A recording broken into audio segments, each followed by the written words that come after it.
tout le monde, j'espère que vous allez bien. Alors aujourd'hui on se retrouve dans une nouvelle vidéo où je vais vous donner plusieurs techniques pour apprendre la solitude à votre chien. Donc c'est-à-dire que votre chien puisse rester seul chez vous sans faire de bêtises. Alors première chose à savoir, c'est que quand on a un chien, il faut forcément s'attendre à avoir des bêtises. Votre chien, vous allez l'avoir la plupart du temps chiot. Forcément c'est comme vous quand vous étiez petit, vous avez envie de toucher à tout, vous avez envie de jouer avec tout. De faire des nouvelles expériences qui se terminent pas forcément toujours bien, qui n'a jamais, je sais pas, troué ses vêtements, cassé un vase ou quelque chose du genre. Donc voilà, pour votre chien c'est exactement la même chose. Donc si vous voulez un chien mais que vous n'êtes pas prêt à accepter un petit peu de casse, passez votre chemin, c'est que vous n'êtes pas prêt. Bon et alors juste pour le plaisir, voici quelques photos des bêtises que Liska peut nous faire chez nous.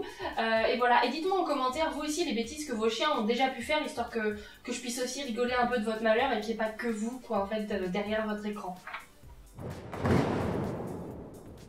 Alors plus on commence l'apprentissage de la solitude tôt, plus on va avoir des résultats qui vont arriver vite.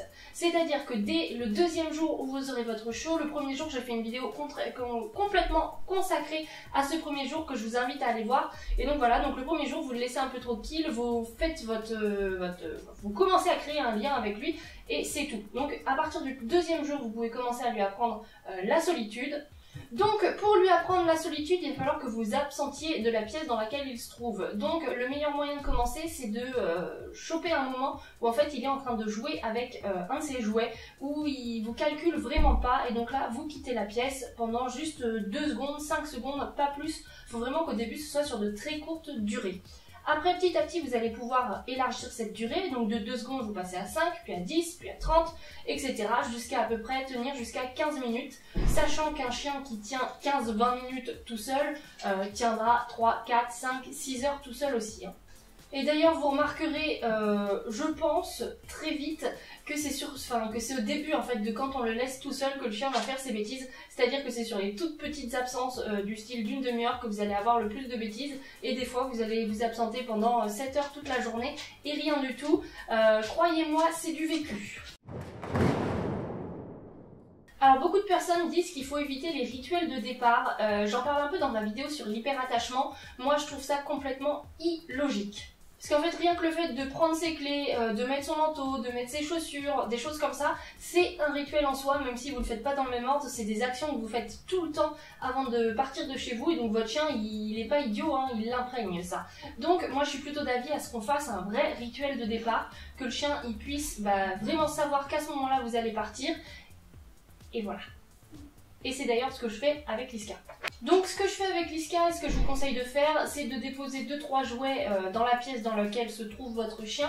Vous lui donnez 2-3 friandises ou des petits sticks, des petites choses comme ça, directement dans la gueule. Hein, et vous dites à votre chien d'aller au panier avant de disposer les petits jouets et les petites friandises.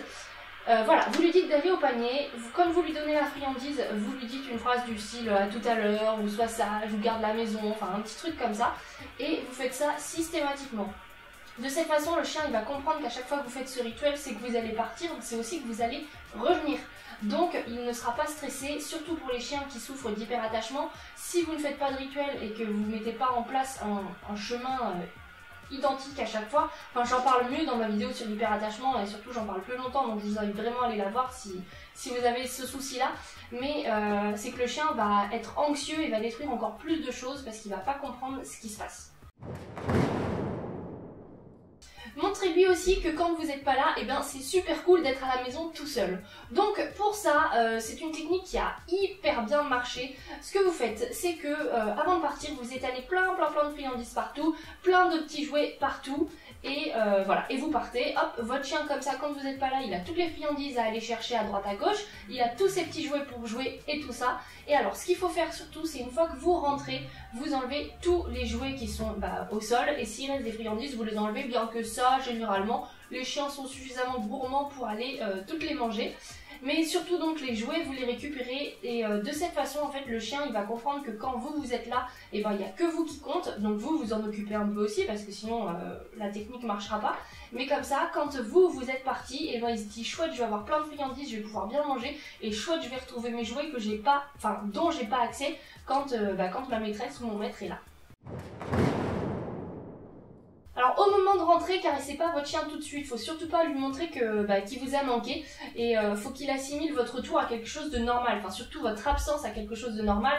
Donc si vous rentrez et que vous le caressez comme si ça faisait je sais pas, une éternité que vous ne l'aviez pas vu, que son absence vous a vraiment marqué et tout ça, forcément le chien il va se monter le ciboulot et votre chien va détruire, va pas accepter de rester tout seul, va se sentir perdu quand il sera tout seul. Donc quand vous rentrez, vous ne le caressez pas tout de suite, vous attendez 2-3 minutes, vous enlevez votre manteau, vous faites votre petite vie pendant 2-3 minutes et là vous pouvez le caresser. Sachant que ça, c'est une technique que je faisais au début quand Liska n'était pas encore sage à la maison, mais maintenant je le fais plus, ça sert à rien, je la caresse tout de suite, elle est contente et je sais que le lendemain elle ne refera pas de bêtises quand je la laisserai, mais c'est vraiment pour l'apprentissage, c'est important justement de laisser ces 2-3 minutes entre votre arrivée et le moment où vous vous occupez de votre chien. Et enfin, dernier point, il existe une méthode qui est la méthode de la cage. Donc dit comme ça peut faire peur pour certains, mais si c'est bien fait, le chien est hyper content et vous évitez toute destruction dans votre maison. Alors dans un premier temps, il faut déjà mettre le tapis du chien dans la cage. Donc il faut que vous preniez vraiment une cage suffisamment grande. Alors ça, pour les gros chiens, c'est vrai que c'est un peu plus compliqué, mais pour les petits, ça marche du tonnerre. Donc il faut une grande cage dans laquelle vous allez pouvoir mettre le tapis de votre chien, mettre 2 gamelles, une d'eau et une de nourriture si jamais vous voulez lui donner de la nourriture pendant votre absence.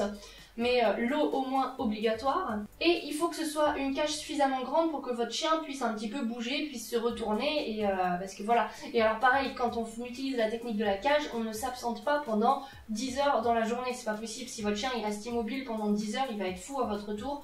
Donc voilà. Hein, c'est pour les plus petites absences, ça dépend de son mode de vie. Donc dans un premier temps, il va falloir déjà que votre chien rentre dans sa cage. Si vous commencez quand il est chaud, alors là il n'y aura pas de problème. S'il y a son tapis en plus dedans, franchement il y a zéro raison pour qu'il ne veuille pas rentrer dedans. Mais surtout vous laissez la porte ouverte. Donc première étape c'est qu'il rentre dans la cage. Deuxième étape c'est qu'il finisse par dormir dans la cage. Donc quand un chien dort quelque part c'est qu'il se sent bien. Hein. Donc une fois qu'il dort dans la cage c'est qu'il est bien dans sa cage. Ensuite, une fois que ça c'est acquis, vous allez pouvoir commencer à fermer la porte, puis après à vous absenter, donc de très courte durée comme dans l'étape 1, ce que j'expliquais au début, et après vous allez pouvoir pareil, rallonger la durée jusqu'à une demi-heure, 1 heure, machin, enfin comme pour la première technique.